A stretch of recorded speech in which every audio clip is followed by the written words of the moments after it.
Coucou tout le monde, j'espère que vous allez bien. Donc ce matin, je riais encore une fois avec mon chat Opium qui me montrait un peu un sketch sur le fait qu'il hurlait pour obtenir ce qu'il voulait. J'avais même pas le droit de traîner au lit.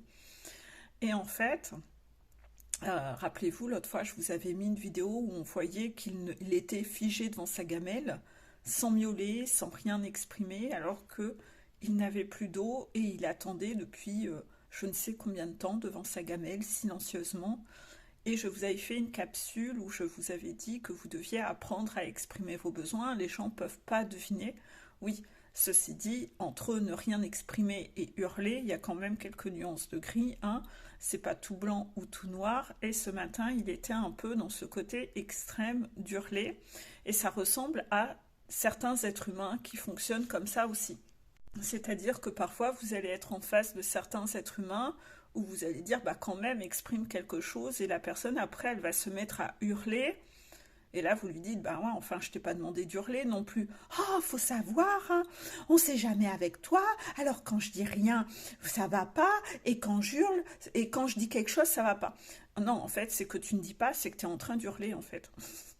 Et en fait, si tu sais pas trouver une nuance de gris entre les deux, bah, c'est qu'il y a un problème en fait. Si pour toi, il n'y a que soit je dis rien ou soit j'hurle et je manque de respect, c'est que tu as un sérieux problème en fait dans ta définition de ce que c'est que parler ou de communiquer en fait.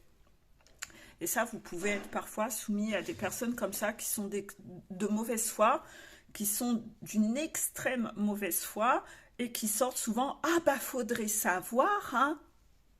D'un autre côté, si vous avez un peu ce sketch avec quelqu'un en face de vous qui vous fait ça, essayez de savoir si vous-même vous avez été dans ce même côté rageux à vous dire ah ben quand même il faudrait savoir avec quelqu'un. Hein. On sait ça, c'est des phrases typiques de rigide. C'est que le rigide c'est tout blanc ou tout noir. La nuance de gris, il comprend pas, il trouve pas et il estime toujours que les gens sont contradictoires. Non, pas du tout en fait. C'est juste que tu as un sérieux problème toi-même. C'est que tu as une mauvaise foi et que quand même, quand on dit d'exprimer les choses, on ne te demande pas de hurler et d'avoir la bave aux lèvres telle une hyène. Hein. Communiquer, il y a des façons de communiquer où on n'est pas obligé d'être en train de hurler. Hein. Non, non, non. Hurler, c'est un verbe avec sa définition. Communiquer, parler, ce sont d'autres verbes avec une définition qui n'est pas la même que hurler. Donc là, dans ce cas-là, s'il faut refaire un cours de français à la personne parce que son Wikipédia interne, il est complètement à l'ouest comme à la Bretagne, c'est un peu du grand n'importe quoi. Voilà. Les gens qui sont de mauvaise foi vont beaucoup jouer un peu à ça et essayer de capter ça.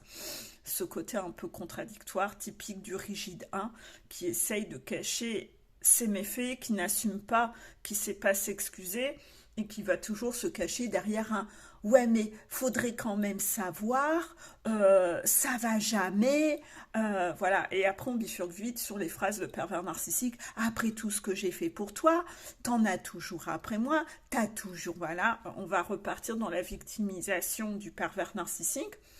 Attention, moi qui parle beaucoup des rigides, inévitablement le rigide c'est le caliméro, c'est celui qui se victimise aussi. Donc en fait dans les rigides, on va quand même retrouver beaucoup de personnes toxiques. Hein. Dans les rigides, le rigide il est toxique. Et inévitablement, tous les pervers narcissiques sont rigides. Mais tous les rigides ne sont pas des pervers narcissiques. D'accord? Donc ça, il faut bien faire la part des choses, mais inévitablement, tout ce que j'explique sur les rigides, vous allez retrouver des traits typiques de pervers narcissiques, parce que les pervers narcissiques sont rigides. À côté de ça, c'est ceux qui se prennent pour des demi-dieux, qui se remettent jamais en question. Donc si vous avez une blessure d'injustice et que vous avez cette particularité d'être rigide, travaillez sur vous pour justement vous éloigner au maximum de l'identité propre d'un pervers narcissique. Ne cherchez pas à leur ressembler. Donc inévitablement, on va retrouver un peu beaucoup ces élans de colère, etc. Ce côté un peu extrémiste où il n'y a pas de demi-mesure. N'oublions pas que souvent ce sont des gens qui en font aussi un peu des tonnes pour un peu intimider, pour obtenir ce qu'ils veulent, mais franchement, il n'y a pas de quoi avoir peur et être intimidé.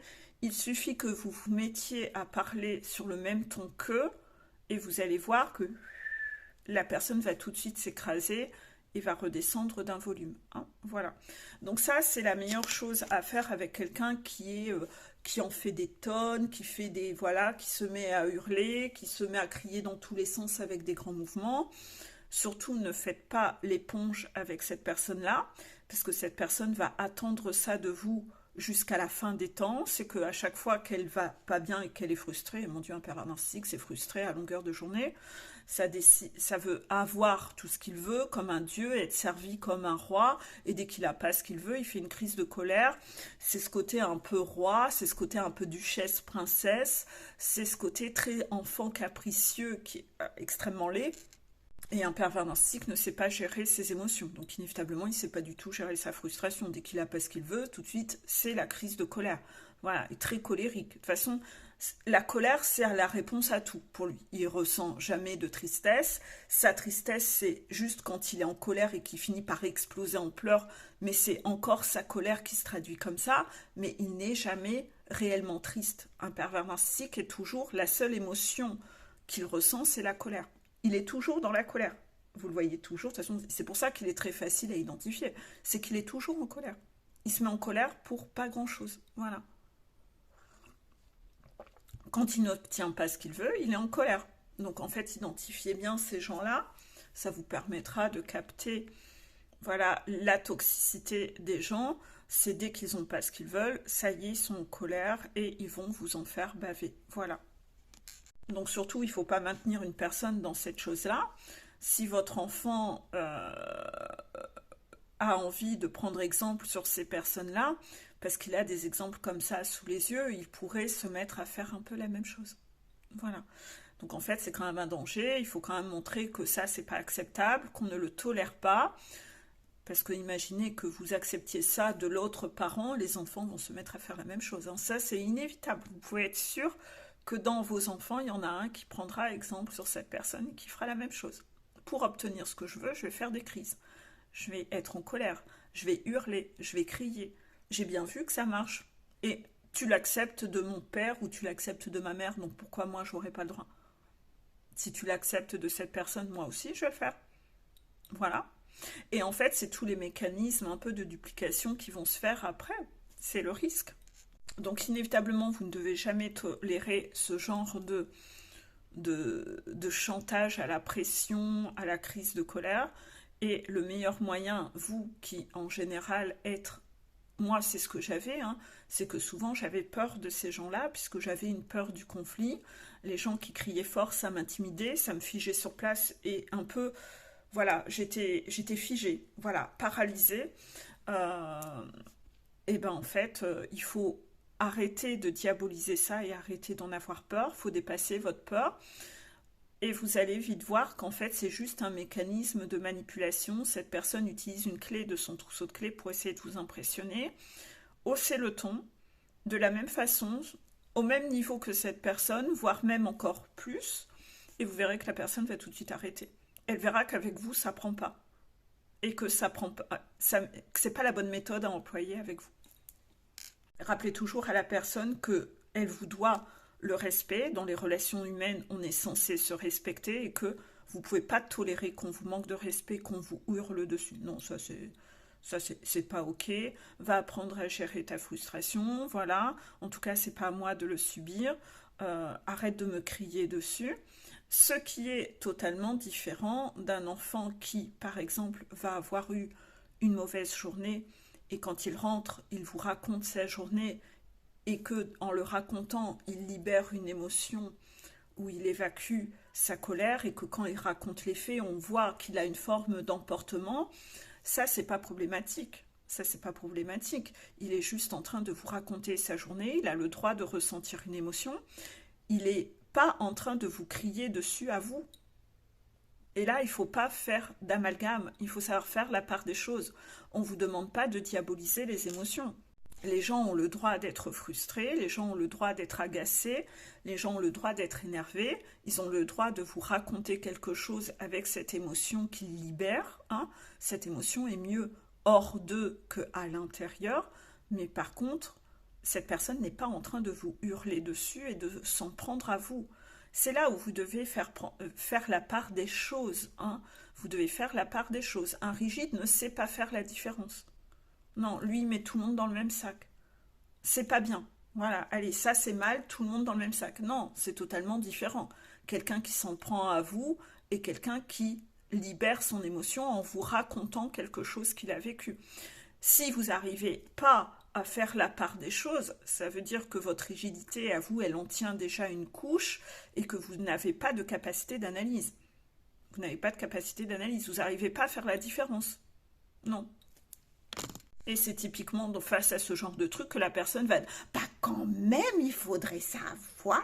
Voilà, voilà, ces phrases à la con, c'est contradictoire. Bah non, c'est pas du tout contradictoire. Enfin, c'est limpide, hein, c'est clair. Hein, quelqu'un qui est pas rigide comprend tout à fait la différence, quoi. Voilà. Donc, si après la personne, elle comprend rien, ben, ça montre sa rigidité, c'est elle sait pas analyser. Faites-lui remarquer que, ben non, franchement, c'est évident, c'est logique. C'est limpide, l'explication est claire, voilà. Si tu sais pas faire la différence, ben écoute, c'est que tu as un problème dans les définitions. Tu veux qu'on prenne un cours de français ensemble, voilà. Ne laissez pas la personne dans sa mauvaise foi essayer de vous manipuler. Non, ça prend pas en fait. Rien ne doit prendre. Et à chaque fois, si cette personne cherche à vous ridiculiser, à vous humilier et à prendre le pouvoir sur vous, genre en vous disant que vous vous exprimez mal, que faudrait quand même savoir, que vous êtes contradictoire, cette personne essaye de se remettre au-dessus de vous en fait, hein. C'est un mécanisme humiliant où la personne cherche à vous montrer que, voilà, que vous savez pas vous expliquer, que vous n'êtes pas clair.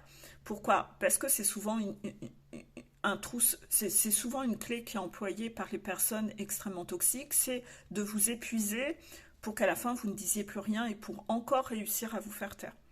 Donc inévitablement, jouer le même jeu qu'elle en lui montrant que non, désolé, ça prend pas, mon explication est claire. Si toi tu comprends rien, c'est ton problème. Je vais pas m'user pendant 2 heures à t'expliquer les choses. Tu comprends rien, t'as pas la capacité de comprendre, c'est ton problème. Va revoir la définition de hurler et va revoir la définition de parler. Voilà, faut en revenir aux bases. Et là, vous-même, reprenez votre place. Cette personne, en voyant que c'est très inconfortable, le fait que à chaque fois vous la remettez un peu dans son enclos et que vous la recadrez, cette personne va vite arrêter les mécanismes de son trousseau de clés parce qu'elle va voir qu'à chaque fois qu'elle use une clé avec vous, pan, vous la recadrez et elle va pas apprécier cet inconfort-là. Et de ce fait-là, elle va arrêter de chercher à prendre le pouvoir avec vous, parce qu'elle va voir qu'avec vous, ça ne prend pas, et qu'à chaque fois, elle est perdante à chercher à vous manipuler. C'est ainsi que vous verrez qu'il n'y a vraiment pas de quoi avoir peur de ces personnes-là. Ils fonctionnent tous de la même façon. Les pervers narcissiques fonctionnent tous de la même façon. C'est des jeux d'intimidation, mais une fois que vous mettez sur la même longueur d'onde qu'eux, il n'y a plus personne. Très rapidement, il n'y a plus personne. C'est un truc de fou. C'est un truc de cinglé. Donc, il n'y a vraiment pas de quoi en avoir peur. Voilà, j'espère que cette capsule vous aura aidé et à bientôt.